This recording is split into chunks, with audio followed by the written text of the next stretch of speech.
What's up, Internet? My name is Attack Slug, and welcome to my Raw reactions for the week of November the 16th, 2015. Let's talk about what happened on Raw this week.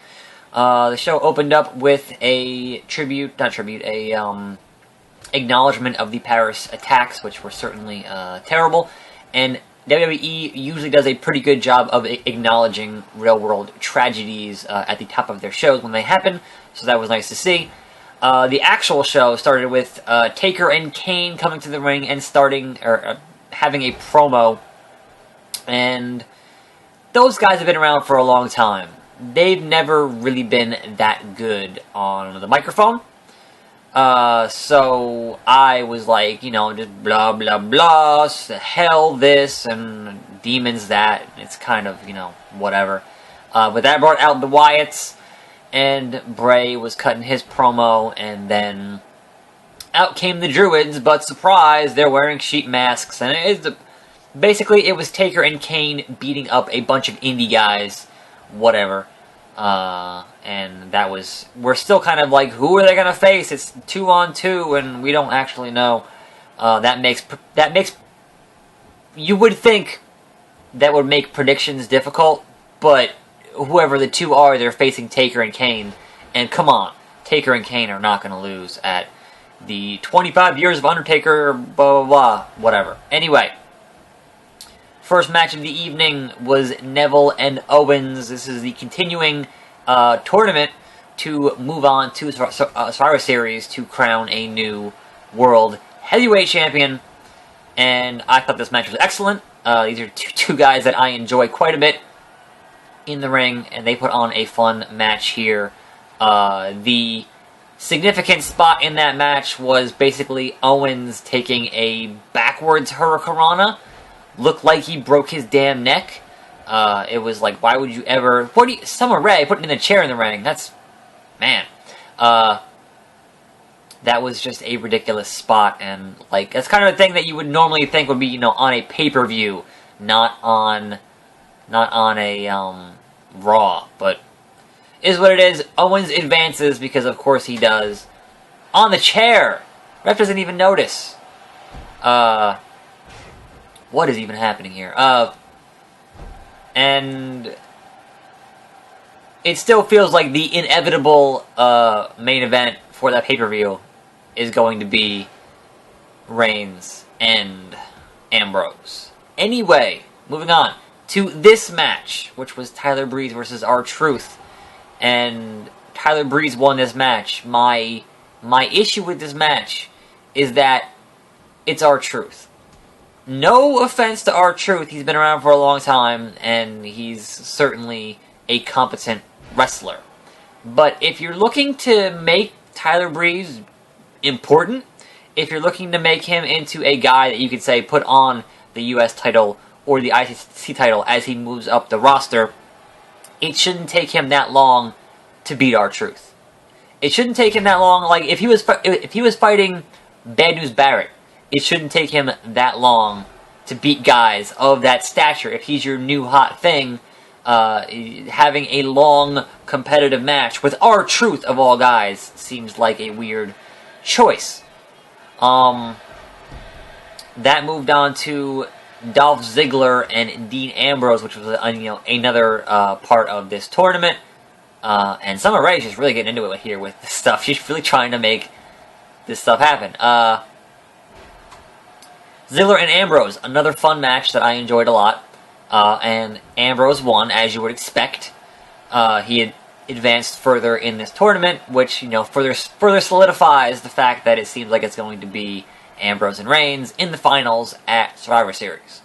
Not a whole lot significant to talk about within this match, but after the match, Ambrose cut a bit of a promo, saying that he wants more wrestling, less talking, more pyro, and to replace Michael Cole with a fish tank, which I think would be a fantastic addition to your commentary team. Those fish aren't working. Anyway, that moves us on to the New Day versus the Usos and Ryback, and this match was, kind of a whatever 6-man tag. The New Day continue to be one of the highlights of the show each and every week, mocking the Usos for getting hurt at that Mania tag match.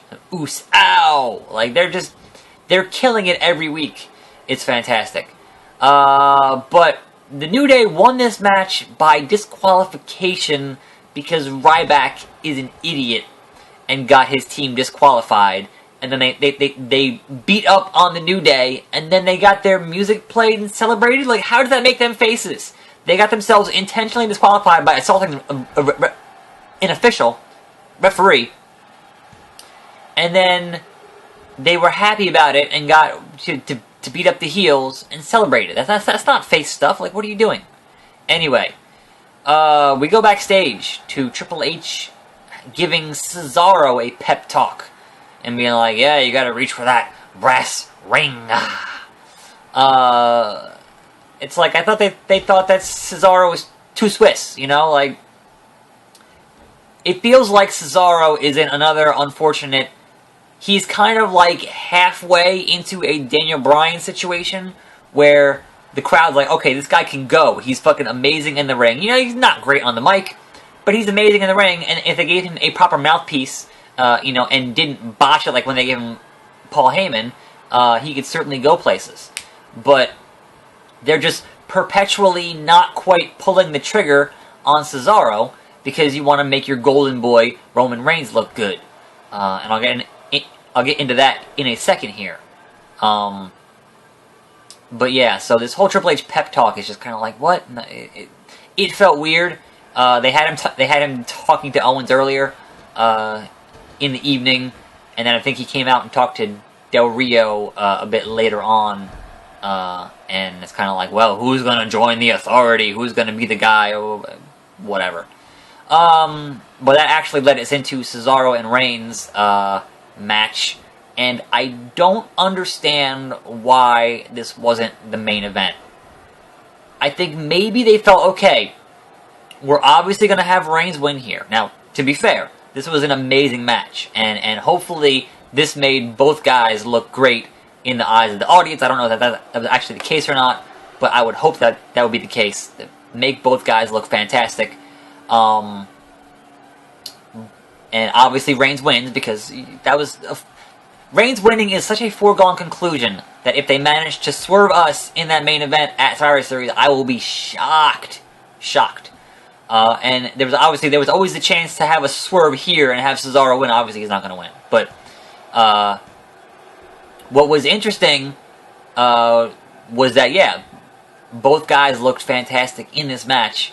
And Cesaro always looks good. Cesaro can make so much stuff look good, but I'm not going to take anything away from Reigns. Wrestling requires two guys here, and they did an amazing job. What was surprising to me was that this match was not the main event of R-Truth. R-Truth! What?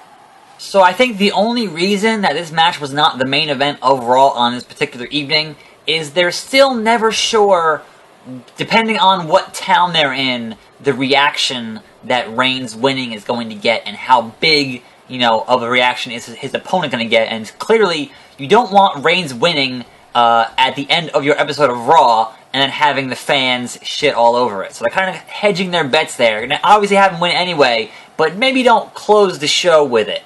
And certainly when he got the Superman punch and was calling for the spear, those fans were booing him. So there was that. Anyway, next match on the card was the Ascension versus the Dudleys. Now, I thought I read somewhere that they'd only signed for 6 months of the Dudleys, and then they were going to, consider re-signing or something. So perhaps they've re-signed. But this speaks to a bigger problem that Vince has said before. And I want to say this is a Vince quote, is that they tell stories. They don't want to have wrestling for the sake of wrestling. So what the fuck was this match? This was the Dudleys versus the Ascension. There are no stakes here. There is no story. It is literally wrestling for the sake of wrestling.